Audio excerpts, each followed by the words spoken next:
Estamos no fim do primeiro século, quando este evangelho é escrito. Estamos na terceira, na quarta geração de cristãos. Todas e todos que não conheceram Jesus, que só ouviram falar dele. Não teve nem o testemunho direto dos apóstolos. Herdaram da comunidade a fé em Jesus.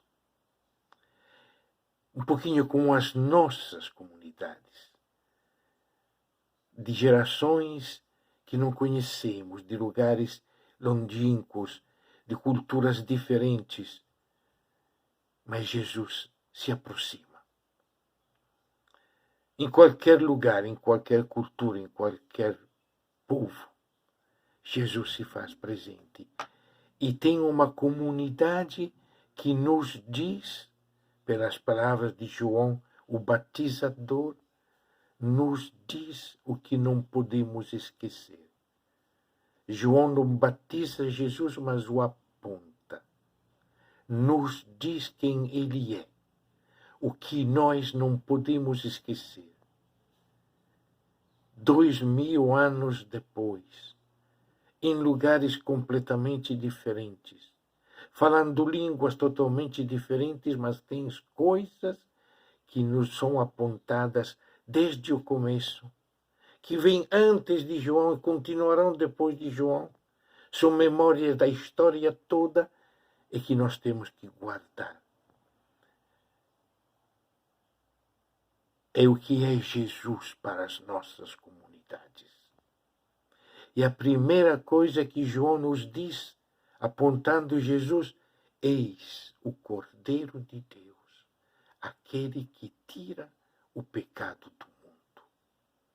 Esta é a memória fundante, a memória pascal de Jesus. Só o Evangelho de João fala do Cordeiro de Deus. E vai recuperar a memória antiga do profeta Isaías, do quarto cântico do servo de Yahvé, daquele que como um cordeiro foi levado ao matadouro, mas que sobre eles pesavam os nossos pecados e por meio dele os desígnios de Deus foram realizados. O mundo não vai ter a última palavra. O mundo são todas as forças da morte, as forças da violência, da ganância, da corrupção, das guerras, do lucro desmedido, da devastação, da morte, da opressão, da exploração, da escravidão. Este é o mundo. Este é o pecado do mundo.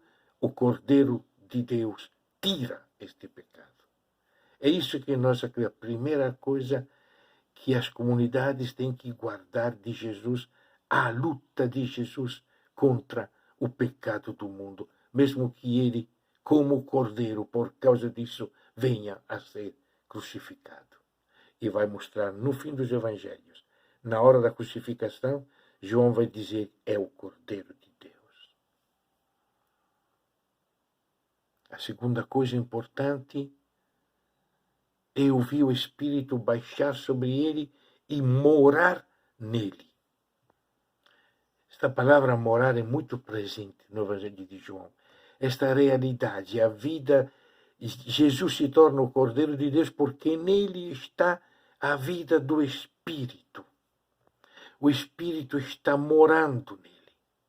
O Espírito é o Deus da força, o Deus que envia para a liberdade, para a vida, para a salvação.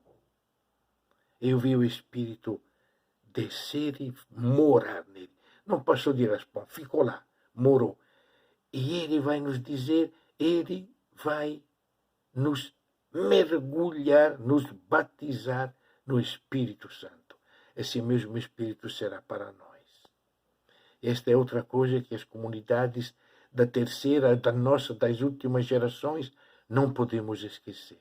Temos o mesmo Espírito que morou em Jesus, está morando em nós, para que nós façamos as mesmas coisas de Jesus. Eu vou ao Pai, eu vou mandar o Espírito, vocês farão as coisas que eu fiz, farão ainda mais. e vai nos dizer isso na hora da ressurreição.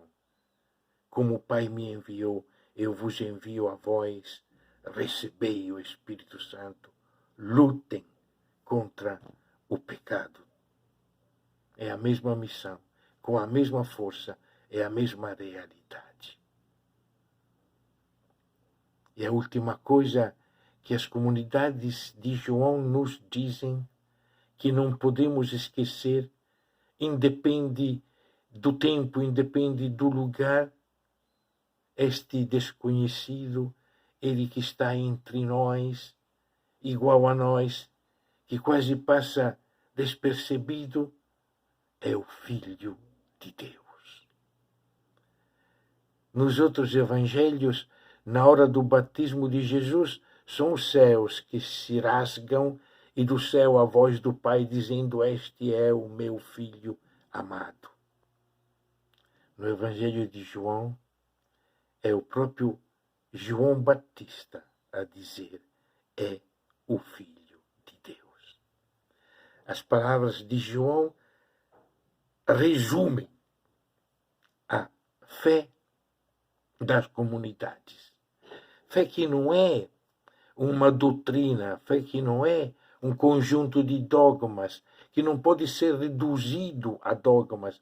Fé que significa a experiência de quem sabe que no meio de nós, nas nossas gerações, no lugar onde nós estamos, no meio dos pequenos, dos pobres, dos pecadores, está o Filho de Deus.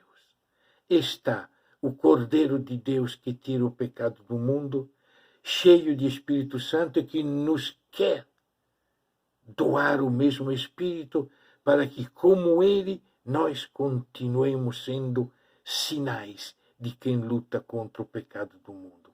Este é o Filho de Deus. Nós somos filhos